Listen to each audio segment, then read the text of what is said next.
What's up, guys? Welcome back to Let's Play Sengoku Basara 3! Alright, we conquered Hojo's castle. Let's check on the state of the war, shall we? I may have to pause commentary at the beginning of most videos to let this dialogue play, and to see how the different armies contest, so the beginning of some of the videos in this Let's Play might be a little bit awkward compared to the previous games, because I've got to watch and see how the outcome of these fights turns out, so let's see what happens.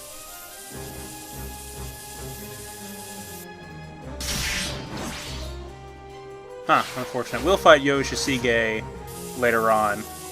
Oh geez, I wonder who's gonna win here. Yep, called it. Mori will sometimes join with Mitsunari, but it's pretty random. He defeated him here, so we probably will not see him at Sekigahara, which is fine.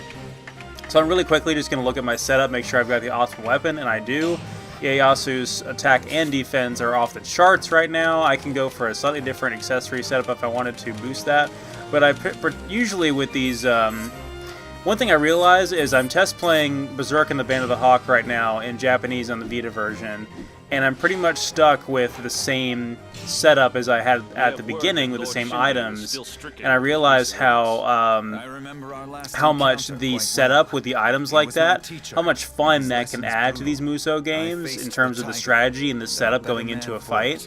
So there's a lot of fun you can have with that, but I just like to not bother with it, especially because I play so many of these Musou games in Japanese where I can't read what the accessories do. So if it doesn't increase a viable stat that I can see, I tend not to bother with it. Although taking the time to do the trial and error and the experimentation would be worthwhile, and there's pretty much no excuse for it in the English games like this. So I'll be taking advantage of it a little bit, but I'm not exactly going to be shopping or trying to get an optimal item. I'm pretty much just going to be going for whatever I unlock naturally, and just picking what I feel like is the best thing to cover that particular character's weaknesses. Alright, so we're moving on to the Oita castle. We're going to be taking on Sanada Yukimura today. It's been a while since we've seen him.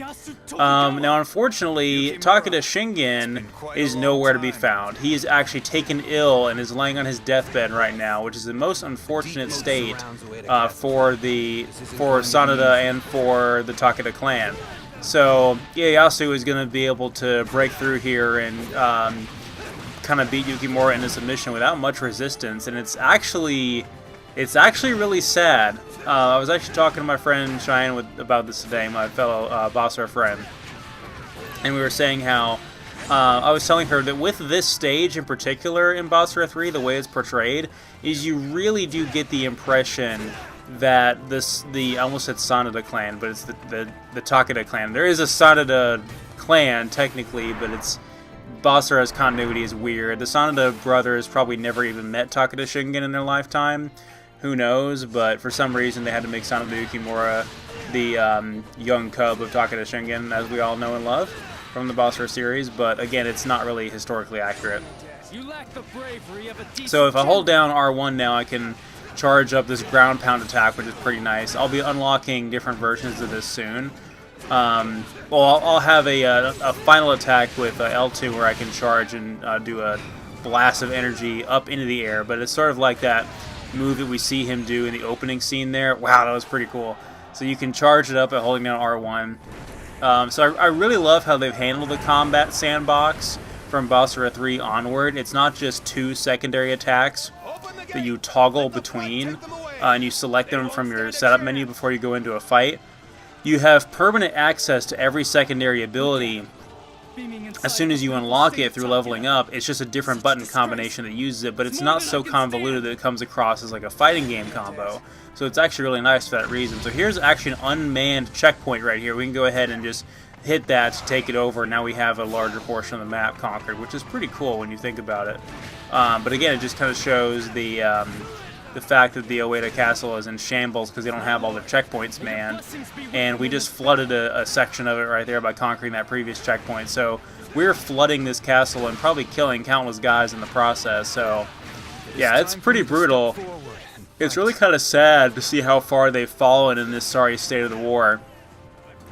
So again, following the continuity of the anime, the Takeda clan was pretty well off at the end of Basara 2, suffering a few casualties from the fight with Hideyoshi, but nothing too bad. Like, Takeda Shingen really didn't stick his neck out to defeat Hideyoshi in the anime. Now, in Basara Judge End, which again is the... Well, I'm skipping ahead a little bit, so I should say that in the movie, following the continuity of the Basara anime, Takeda Shingen didn't really fall ill necessarily. He got into a sparring match with Yukimura, as they do, you know, Yukimura, Oyakara-sama, like their usual thing.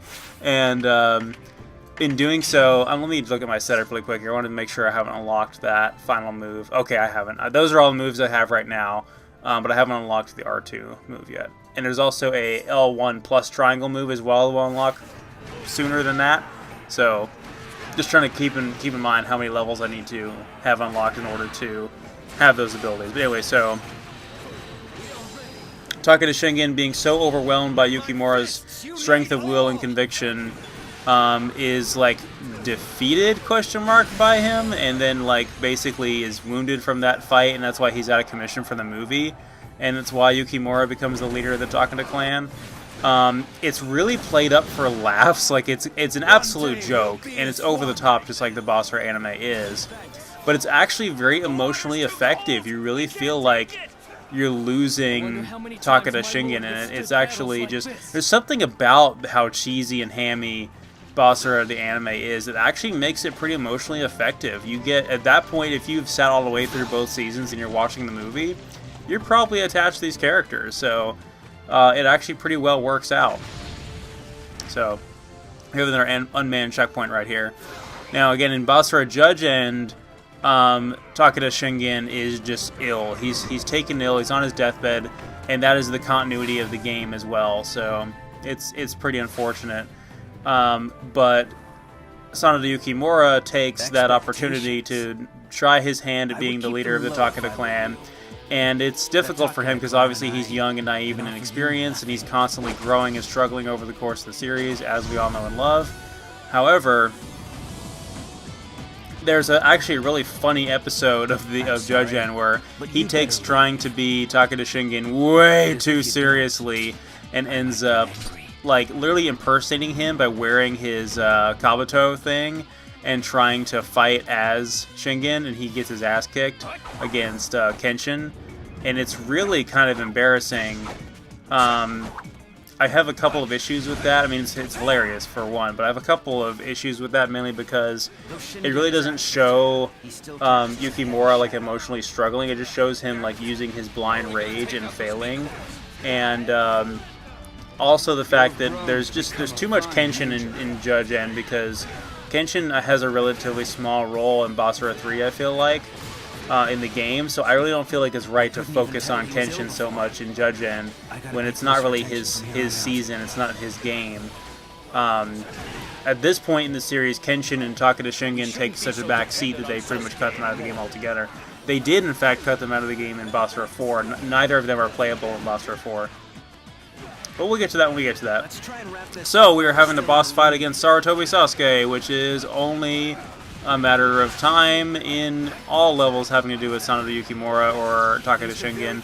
So he's actually a real pain in the ass here because he does his Shadow Clone Jutsu as he does in that other ninja anime that we're not going to mention, and made 2 additional copies of himself, which are slightly weaker than the real thing, although it's hard to tell which one is which. He has the key thing over his head. Does Sasuke ever even sleep? So obviously it would be best to go after the real one and not the copies, but it's easier said than done. Sometimes you might just be better getting rid of the slightly weaker copies than focusing all your attention on the main one and then getting your ass handed to you by the other 2. But whatever works out. Nice! That was a stiff cross there on Ieyasu's part. That's one of my favorite things to do. Again, if you hit triangle while you're standing still like that, he'll just punch straight forward in a beam of light like that. Oh, if I didn't say so before, Ieyasu is light elemental, similar to how Azai Nagamasa was. Okay, Sasuke, you're not winning this one. I'm sorry.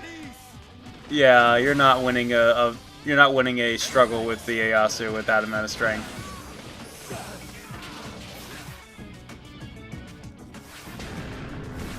Okay, so defeating him opens the door, but obviously I want to get the checkpoint as well. It'll decrease Yukimura's power a little bit, which is what we need.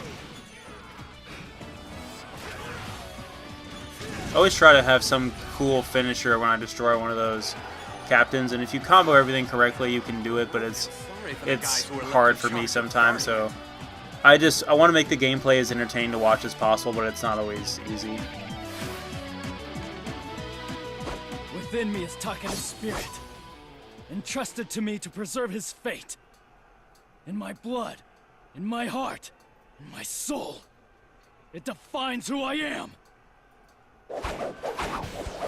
It is my destiny to courageously protect his legacy!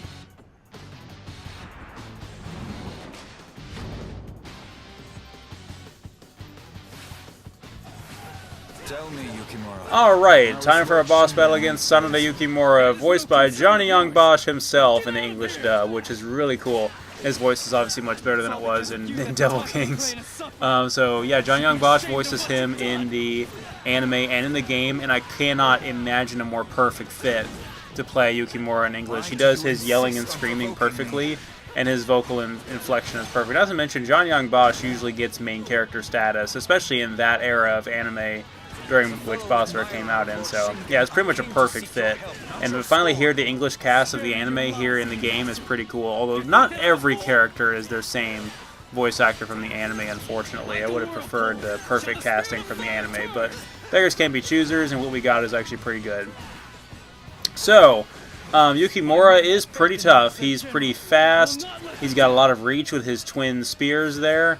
Of course, Ieyasu is obscenely strong, as we've established, but Yukimura does have a couple of nasty moves up his sleeves.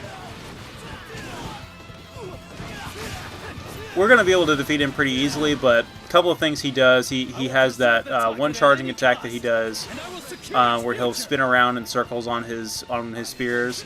He has a lunge attack and a lunge attack that parries, or that sort of leads into a air juggle, which is pretty dangerous. We'll be using that as him much later on in this Let's Play. I wonder how many times my lord withstood battles like this.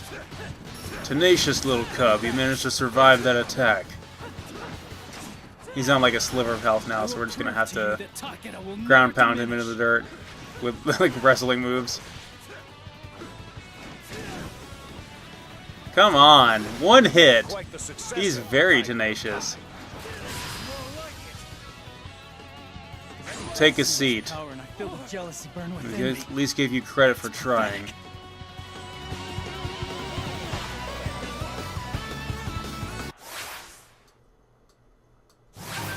So many adventures. To think it's brought